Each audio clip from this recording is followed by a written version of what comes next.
Cheers, thank you. Hello, Luke. How are you? Okay. Thank you, lads. Thank you. Thanks for all your support. Thank you. Keith, do you want to get started? Eddie, congratulations. I know it's obviously still very fresh, but how are you feeling after that tonight and what you've achieved?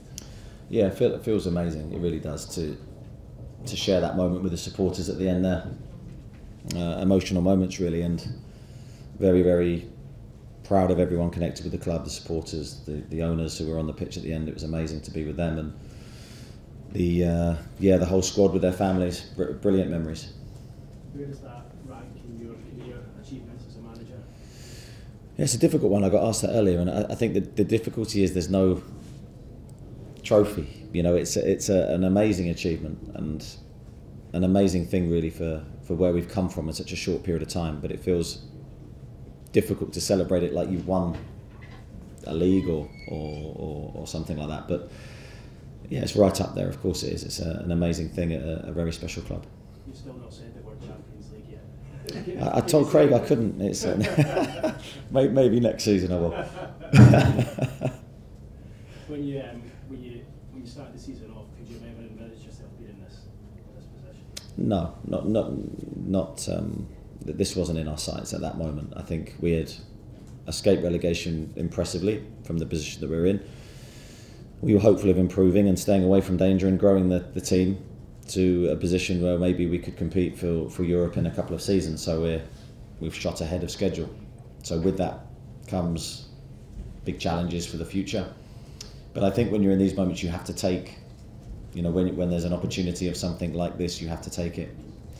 And that's where I can't compliment the players enough, because very easy for us to have faded away at some stage during a difficult run or a difficult moment, but we haven't, and that's credit to the mentality of the group. Damien? Eddie, you know, as I say, it was unexpected, but the belief was growing in the players all season. When did you sense that the players were ready to challenge for a top four? Do you know, I was asked that earlier, and there wasn't one moment where you think, in my mind anyway, where I think, well, we can get into the top four. It was very much, it sort of just grew on us, where we were consistent and we kept winning games and we kept dealing with setbacks really well. We kept our resilience. The World Cup break was key. How would we come back from that break of momentum for us? We came back brilliantly in that first game, and the only period where I felt we just lost focus a little bit was around the Carabao Cup, but I think that's only natural with human beings, and once that was over, we got back on it. You've now done something that only Kenny Dalglish and some other Robson have done before. I mean, that must be a nice achievement having you this evening. Yeah, well, it's amazing to have done it, and as you say, the former managers that have achieved that here are club legends. So I have a lot to prove, I feel, but when I came here, creating history and trying to bring success to Newcastle was very much on, after trying to stay in the league, was very much on our thoughts of what we hope to do, and hopefully this is a start for us. You never know in football what's around the corner, but we'll try and enjoy the achievement tonight. Luke? There's been a lot of heroes this season, but like I say, from Nick Howe right at the end, right up there with one of the moments of the season. Yeah, I think Nick, for us, has been an incredible signing. He really has. His goalkeeping's been very, very good, very consistent again. He's made huge saves from day one, and today he had nothing to do until right at the end, and it was always going to be possibly like that, where we got a bit nervy and jittery. We ended up then playing deep passes in and around our box, sitting off them, and for the first time in the game. I suppose that they're always going to get a moment, and that's where you need your goalkeeper to keep his concentration and deliver, and Nick did again. How will you celebrate this evening? You're a notorious non-party goer. I don't know actually, Luke. So I'll wait and see. It's a no comment on that one. I hope it's not with a tea and a biscuit. I hope it's with something else, but I just don't know at this moment. So we'll wait and see. Sorry to bring you just back round. There's a big summer ahead, isn't there? You know that. The people above you obviously know that, but that is right. We've got a lot of work to do ahead of next season. Yeah, I think that's where I'm in a different position to everybody else, where my mind immediately now goes to next year, and it's a great achievement, but we want to compete, and we don't just want to enter the competition and not do ourselves justice. So a lot of work ahead. We'll look forward to that work though. Congratulations. Thank you. Ian? Congratulations, Eddie. Thank you. Although you weren't connected with the club back in the day, have you any specific standout memories of Newcastle? Can you remember the Australia hat-trick, the late goal in final? And will you be maybe getting the DVDs to watch them? I remember the hat-trick. There's one or two other details there that I don't remember. Yeah, I think understanding history, I said when I came to the football club, understanding the history of the club and certain moments and things that have happened, I think you have to have an understanding of that to do the job to the best of your ability. So what's happened in the Champions League before, I think it's important that I now I can do my research fully, and the knowledge would be in the competition. And have you dream of playing a certain club? Have you got one place you'd love to go more than anywhere else? Do you know what? I don't really. No, that's not really entered my head in terms of who we can get. That's for another day. But we're, as I say, it's all, for me, it's all about turning up and trying to do as well as we can. Aaron? Eddie, I think if you asked the fans sort of their favourite moment or their favourite game of the season, there'd be quite a few answers, given how well the club have done. I know I'm putting in the spot a bit, but is there a moment or a game this season that you think you'd look back on as sort of your favourite moment? That's a good question, because my mind and my memory sort of blurs into one.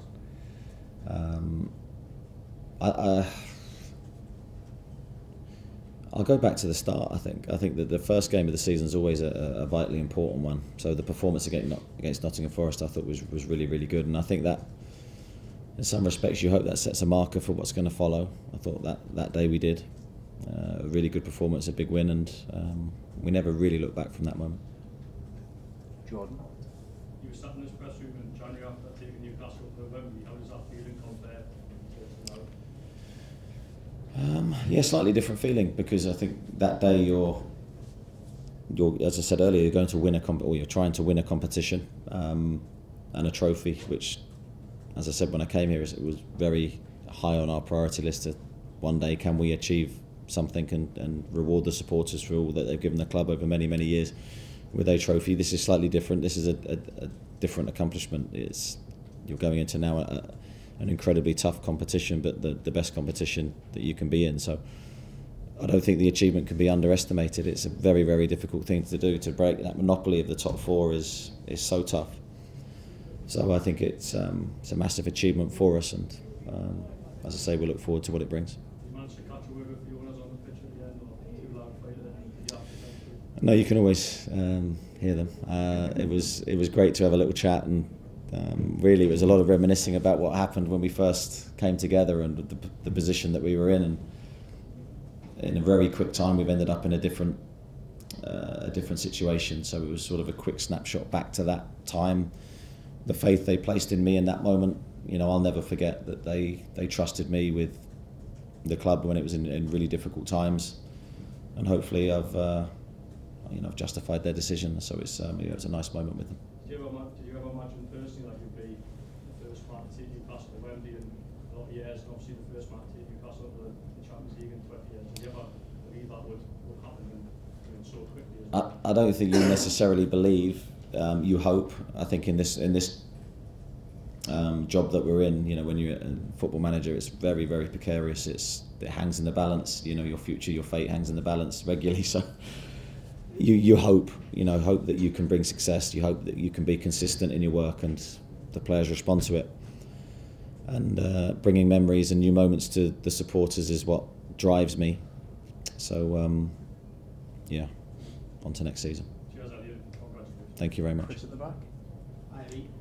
You talk about the big challenge for the players and, kind of going into the toughest of European competitions. Do you get the sense that the city and the supporters are ready for the Champions League? I think you've got no doubt about the supporters. No doubt whatsoever they're ready. They'll grace the competition. They'll be an amazing addition for the competition, in my opinion, especially the numbers in which they travel and the support they give. I'd love to bring some some great nights to the competition here. We've got work to do. We've got work to do to be ready. We know that. There's a big task ahead of us, but I'm confident we can do it. Exciting one, though. Absolutely, and it's the type of challenge that you crave and you want, and we'll try and relish it and enjoy it. Miles? Thank you. Rich, speaking to the owners on the pitch, did the chairman have a message for you, the players that you've spoken to, as well as a group? I imagine since I've been doing the press, he would have been in the change room. That's just a guess, but I'd imagine there would have been hopefully words of encouragement and recognition of the hard work that the players have given. I've got to say he's an amazing man to spend time with, and he's been nothing but supportive and very, very good for me and the squad. He cares deeply about the results, and so yeah, he'll be, I'm sure, very proud of the team. Obviously, you had to make a late change to the team. Howe still in, and how did you feel that you did on his second start?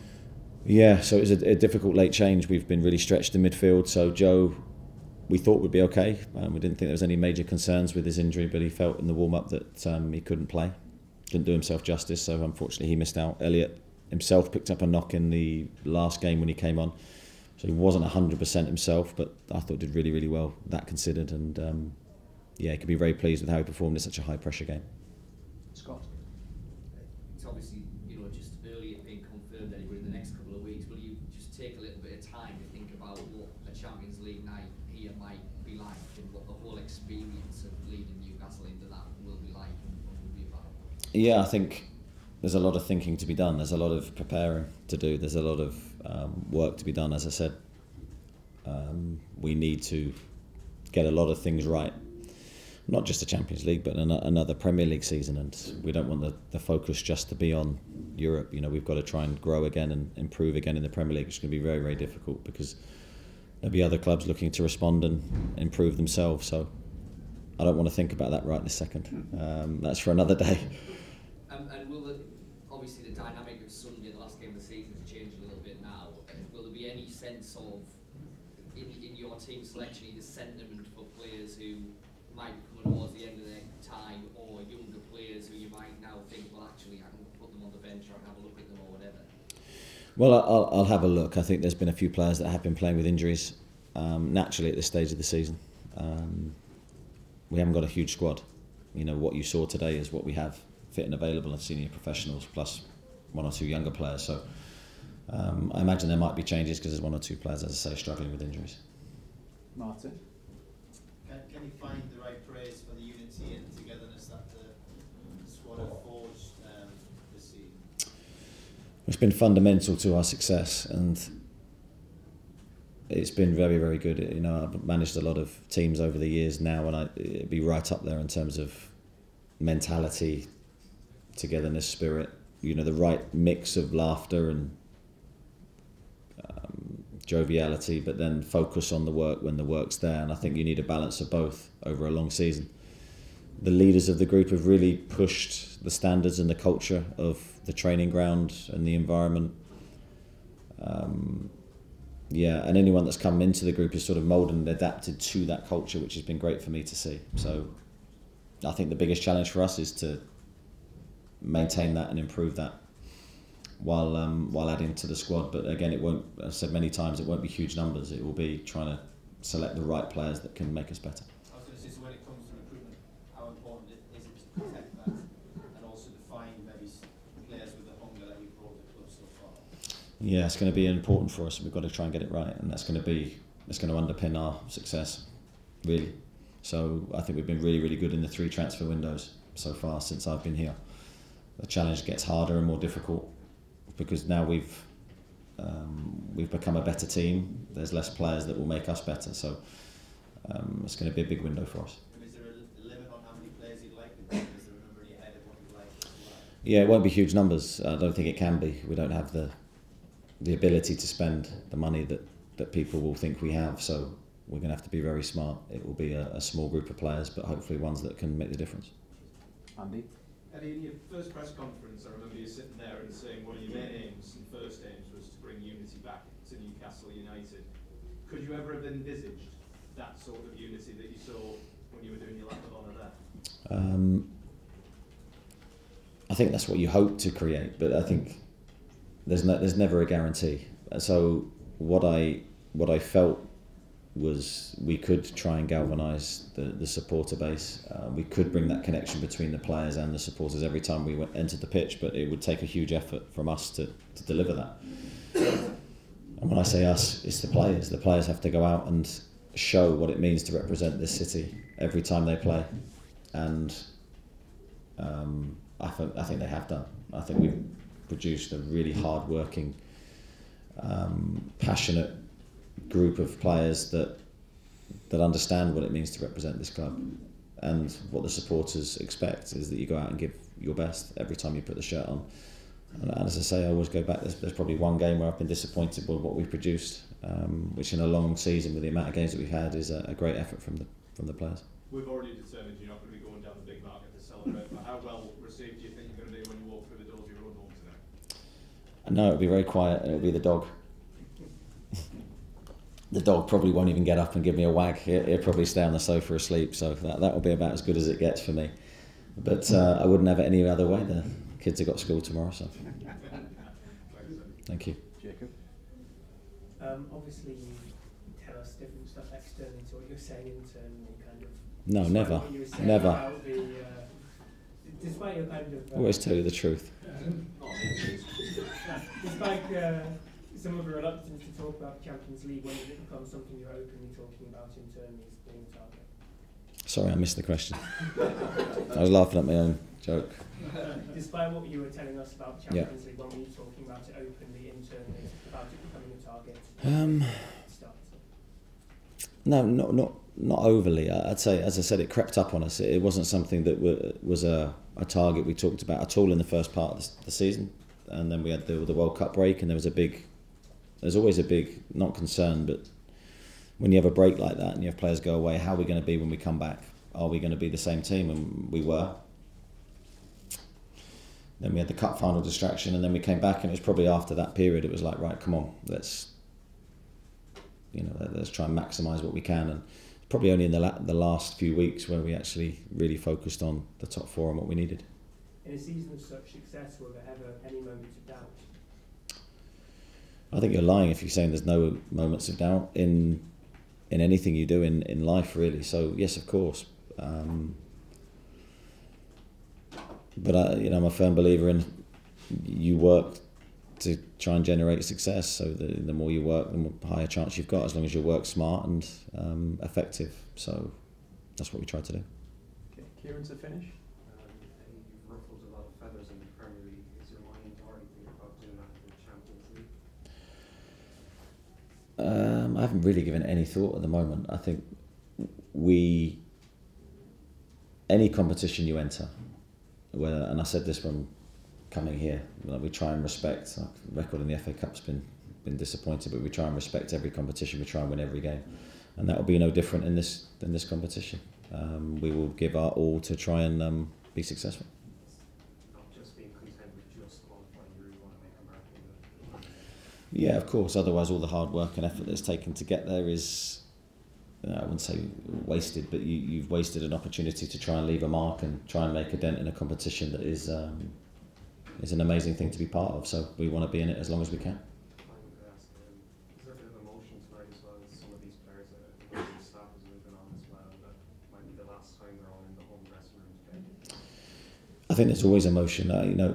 I've said before, although I'm not outwardly emotional, inwardly I am. So a very emotional night for everybody, really. I think whether you've played the game or not played the game, you're part of something very, very special that hopefully will be talked about in years to come. A club that has an incredible history and that we're really all proud to represent. So I'm sure I'm speaking on behalf of the staff members that are leaving, the players that may move on because it's football. It's been an amazing season, an amazing squad to be part of. Okay, thank you everybody. Thank you. Cheers. Thanks very much. Thank you. Thanks very much.